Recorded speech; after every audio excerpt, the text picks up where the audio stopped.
Some big breaking news and one of my favorite stories of the day. We are just about 2 hours, 18 minutes away, but who's counting, from the NASA astronauts Butch Wilmore and Suni Williams returning to Earth, courtesy of Elon Musk's SpaceX. Now, according to NASA, Wilmore and Williams spent 286 days in space. They were supposed to be at the International Space Station for about a week after arriving on the first crewed test flight of Boeing's Starliner spaceship. Technical problems with the Starliner, however, prevented the pair from returning on that ship. Joining me now in a Fox Business exclusive is certified NASA astronaut and billionaire real estate investor Larry Connor. Larry, it is a pleasure to have you here on the program today. We thank you. I guess talk to me about what the news today means for really the privatization and the exploration of space, with these two coming home on a SpaceX vessel. Yeah, Taylor, thanks for having me. And I think what's paramount is the astronauts, come home safely. They've been on station for almost 10 months. What maybe some of your listeners may not be aware of is there's a huge backlog of experiments that need to be done on the International Space Station, as well as a lot of maintenance. The two astronauts are there are really knowledgeable, experienced, talented. So their time has been put to good use. Probably the most trying thing will really have been for their families waiting for them to come home.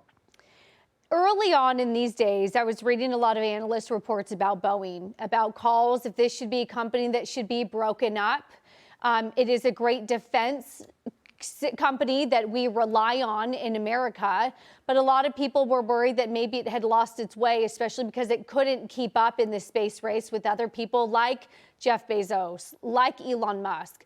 How do you think about Boeing and that Starliner program? Well, I think it makes sense for the United States to have two competing companies. We went with SpaceX. They're a phenomenal company, do a phenomenal job. I think they've sent 10 plus crews to the International Space Station. Having a second competitor is good. Obviously, Boeing has had their trials and tribulations.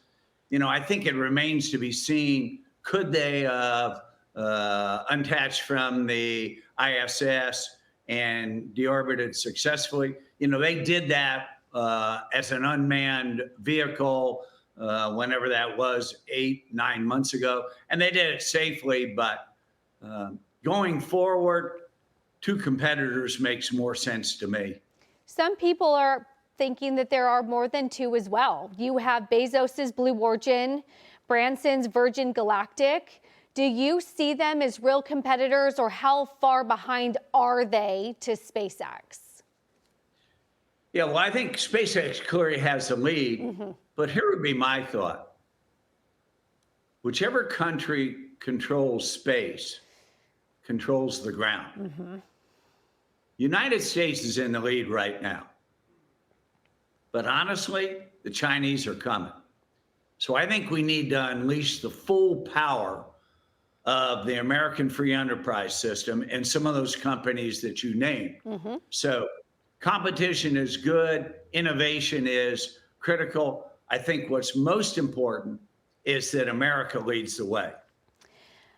I have to ask you, on a personal level, what is it like to be in space and to look down at planet Earth? So I would have two observations. One, it's one of those things, you have to be there to appreciate it, and to be able to look down is like an extraordinary experience. Was it quote unquote transformative for me? No, but I think it was a unbelievably great, very gratifying experience. I will tell you right now, the astronauts are a couple hours from splashdown. If you ask me, either on the ride up or the ride down, the most exciting dynamic time is the last hour, which they're about to enter. So if you like roller coasters, they're going to love their last hour. What is that re-entry burn like when you're re-entering Earth?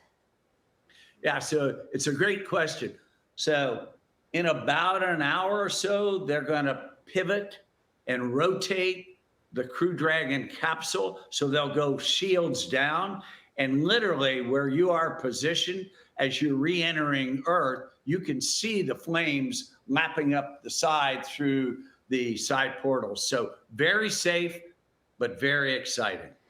You, my friend, it takes a lot to impress you because you're one of the few, I think the first in history, that within 1 year went to space and then dove to the deepest parts of the Mariana Trench. Which is more exciting, space or ocean? Well, they're both great experiences, but if you make me choose one, you've got to take space, and you especially have to take reentry, which the two astronauts are about to go through now.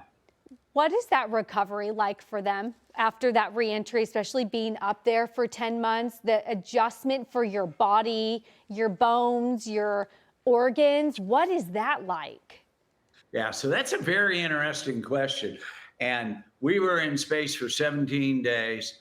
And so it takes you a few days to get your Earth legs back underneath you. 10 months now. What's important is they work out virtually every day, but they're going to have an acclimation period, probably going to be 2 to 4 week period of time to get reacclimated to Earth and walking and doing some of the normal functions, such as driving. But they stay in great shape. And these are two people who have prior experience. So I think they'll do just fine. Well, I have to say, there is nothing more impressive than what we see on display, which is American entrepreneurship, innovation, ingenuity. And I loved one of the quotes that you had in a piece I read where you said, if you can dream it, you can do it. And the only thing that stops us is the fear of it. And that if you overcome that, you can do it. So Larry Connor, we really appreciate you. And we'll be praying for the astronauts on that reentry in just a few hours, as you mentioned. Thanks for having me.